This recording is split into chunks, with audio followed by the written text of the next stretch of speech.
Tehran ২০২৫ রাত গভীর। শহরের বাতাসে উত্তেজনার গন্ধ, যেন বড় কিছু আসন্ন। বিপ্লবী গার্ড বাহিনীর সদর দফতরে আলো জ্বলছে।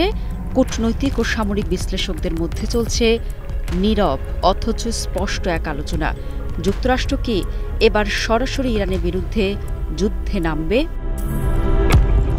ওয়াশিংটন থেকে আসা বিবৃতিতে মার্কিন প্রেসিডেন্ট ডোনাল্ড ট্রাম্প কঠোর ভাষায় হুতি বিদ্রোহীদের বিরুদ্ধে হুঁশিয়ারি উচ্চারণ করেছেন। তার কণ্ঠে ছিল চরম হুমকি, তোমাদের সময় শেষ, তোমাদের হামলা বন্ধ করতে হবে এখনই, যদি না করো তাহলে এমন ধ্বংস নেমে আসবে যা আগে কখনো দেখোনি। ট্রাম্পের বক্তব্য শুধু হুতিদের উদ্দেশ্যে ছিল না, তিনি সরাসরি ইরানকেও সতর্ক করে বলেছেন, হুতিদের প্রতি সমর্থন বন্ধ করো এখনই। আমেরিকাকে হুমকি দিও না, আমাদের প্রেসিডেন্টকে হুমকি দিও না, যদি দাও তাহলে চরম মূল্য দিতে হবে। ইসরায়েল সম্প্রতি গাজার উপর নতুন করে অবরোধ জারি করে। তখন এর প্রতিক্রিয়ায় হুতি বিদ্রোহীরা রেড সি বা লোহিত সাগরকে অবরোধের ঘোষণা দেয়। এটি বিশ্বের অন্যতম গুরুত্বপূর্ণ বাণিজ্যিক নৌপথ। বিশ্বের 12% বাণিজ্য এই পথ দিয়ে সম্পন্ন হয়, যার মধ্যে রয়েছে তেল ও গ্যাস পরিবহন। হুতিরা দাবি করে, যদি গাজার নিরীহ জনগণের উপর নিষেধাজ্ঞা জারি থাকে তাহলে বিশ্বের শক্তিধর রাষ্ট্রগুলোকেও এর মূল্য দিতে হবে। তারা একাধিকবার ইসরায়েলগামী জাহাজে হামলা চালিয়েছে, যা ওয়াশিংটনের জন্য উদ্বেগের কারণ হয়ে দাঁড়িয়েছে।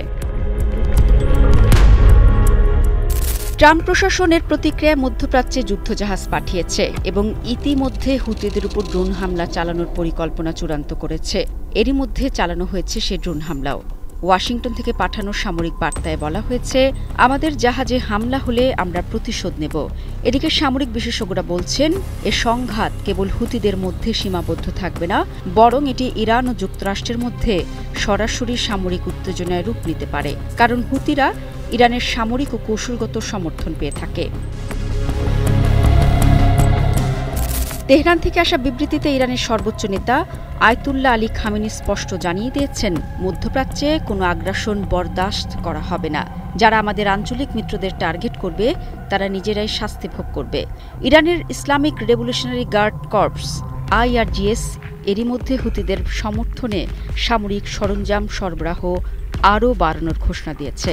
তেহরানের উচ্চপদস্থ এক সেনা কর্মকর্তা বলেছেন, যুক্তরাষ্ট্র যদি হুতিদের আক্রমণ করে তাহলে তাদের জন্য এই অঞ্চল দুঃস্বপ্নে পরিণত হবে।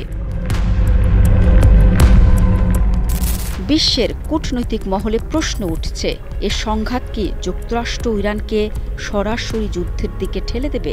রাশিয়া ও চীন এর মধ্যে হুতি বিদ্রোহীদের উপর হামলার বিপক্ষে অবস্থান নিয়েছে এবং বলেছে, এই অঞ্চলে শান্তি প্রয়োজন, সামরিক অভিযান নয়।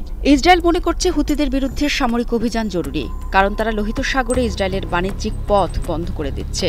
অন্যদিকে সৌদি আরব উদ্বিগ্ন, কারণ তারা চায় না যে এ যুদ্ধ তাদের সীমান্তে এসে পৌঁছাক। বিশ্লেষকরা বলছেন, একটি ভুল সিদ্ধান্ত এই অঞ্চলে বড় ধরনের যুদ্ধের সূচনা করতে পারে। তেহরানের এক কূটনৈতিক বিশেষজ্ঞ জানালার পাশে দাঁড়িয়ে আকাশের দিকে তাকিয়ে আছেন। তার চোখে চিন্তার ছাপ। তিনি বিড়বিড় করে বললেন, এই অঞ্চলে আগুন জ্বলছে, কিন্তু প্রশ্ন হলো, এই আগুন কি নেভানো যাবে নাকি আরও ভয়াবহ অগ্নিকাণ্ডের সূত্রপাত হবে? একজন মার্কিন সেনা কর্মকর্তা এক প্রেস ব্রিফিংয়ে বলেন, আমরা যুদ্ধ চাই না, কিন্তু আমাদের স্বার্থের বিপক্ষে আঘাত আসলে প্রতিক্রিয়া জানাতে বাধ্য হব। তেহরান, ওয়াশিংটন, রিয়াদ, মস্কো, বিশ্বের কূটনৈতিক মহল এখন শঙ্কিত। যদি উত্তেজনা সামরিক সংঘাতে রূপ নেয় তাহলে এটি শুধু হুতিদের বিরুদ্ধে নয়, বরং এটি হবে যুক্তরাষ্ট্র বনাম ইরান একটি বহুমাত্রিক সংঘাতের সূচনা।